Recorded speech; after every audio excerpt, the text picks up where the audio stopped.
Legisladores de ambos os lados do corredor estão insatisfeitos com a situação no Afeganistão.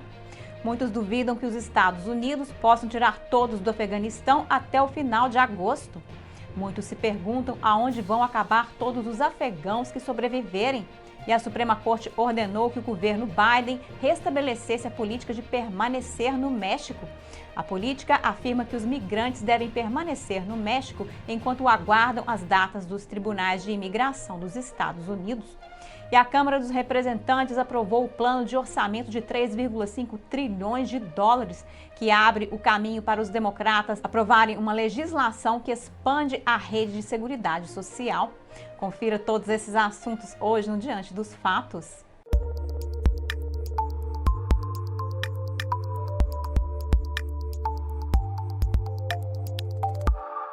Olá, bem-vindo ao Diante dos Fatos, eu sou Marina Dalila. Legisladores de ambos os lados do corredor estão levantando preocupações sobre a situação no Afeganistão.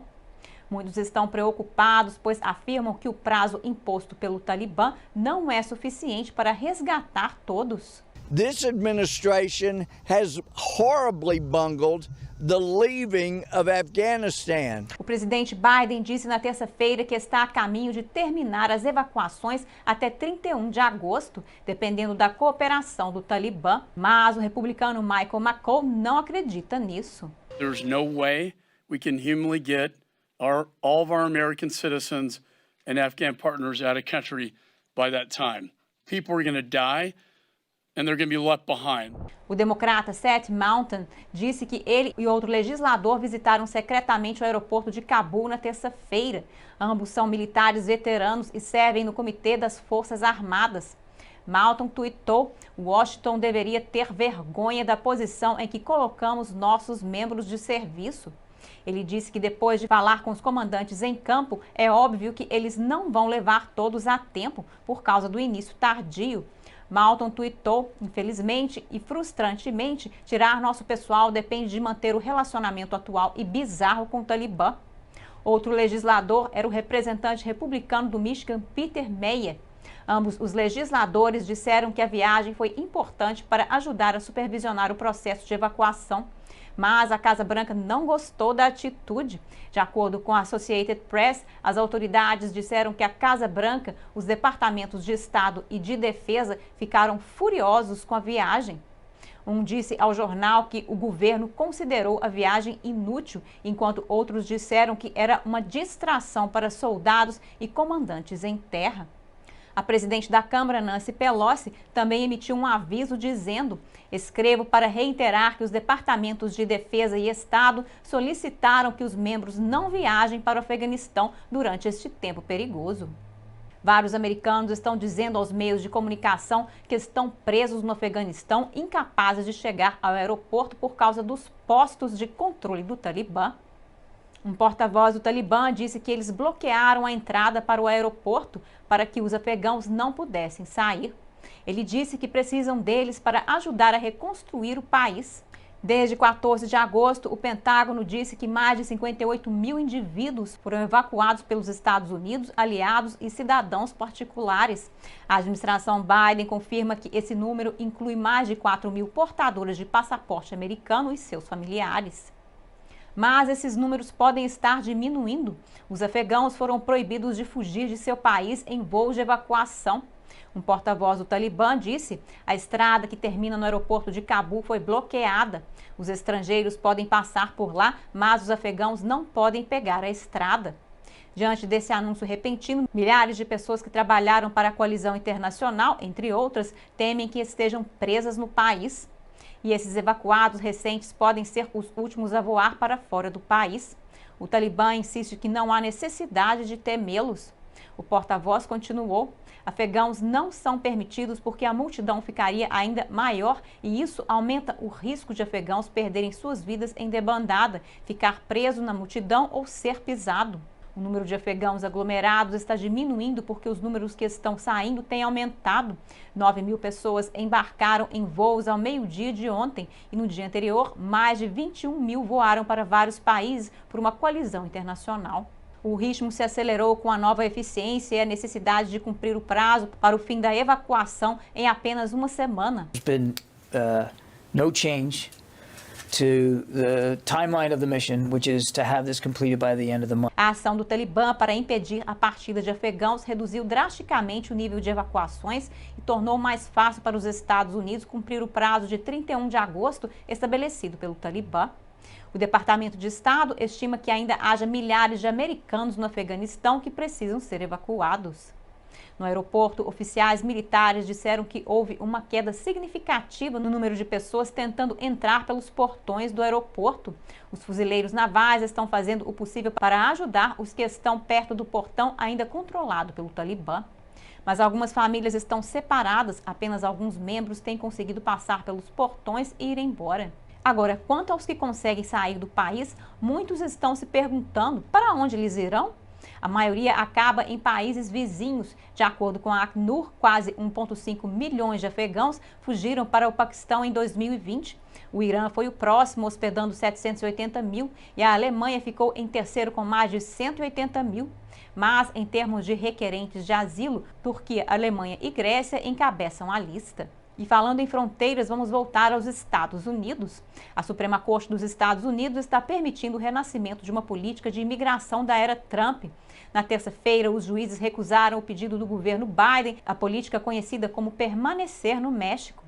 A política faz com que os migrantes permaneçam no México enquanto aguardam as datas dos tribunais de imigração dos Estados Unidos. A Suprema Corte disse que o governo Biden não demonstrou que não estava agindo precipitadamente e sem razão quando derrubou a política de permanecer no México. O programa foi suspenso logo após a posse do presidente Biden e encerrado formalmente alguns meses depois. No entanto, no início deste mês, Missouri e Texas contestaram a rescisão, alegando que se tratava de uma violação da lei do procedimento administrativo. E agora, voltando à capital, a Câmara dos Deputados aprovou um plano de orçamento de 3,5 trilhões de dólares na terça-feira, abrindo caminho para os democratas aprovarem uma legislação que expanda a rede de seguridade social. A Câmara votou em uma regra para avançar tanto o acordo orçamentário quanto um projeto de infraestrutura bipartidário separado de trilhões de dólares. Os democratas delinearam 4 categorias principais nas quais planejam investir com a resolução do orçamento: infraestrutura, empregos, famílias, clima e saúde. Isso inclui financiamentos para creche, moradia acessível e benefícios odontológicos de visão e audição. Os moderados da casa desempenharam um papel fundamental para sua passagem. Eles se recusaram a votar a proposta de orçamento antes da aprovação do projeto de infraestrutura.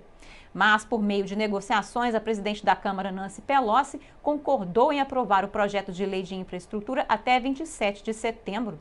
O projeto de lei do orçamento provavelmente enfrentará desafios no Senado porque o senador Joe Manchin está preocupado com o alto valor do projeto. E a casa tem estado ocupada. Eles também aprovaram um projeto de lei que reforma uma lei de votação da era dos direitos civis.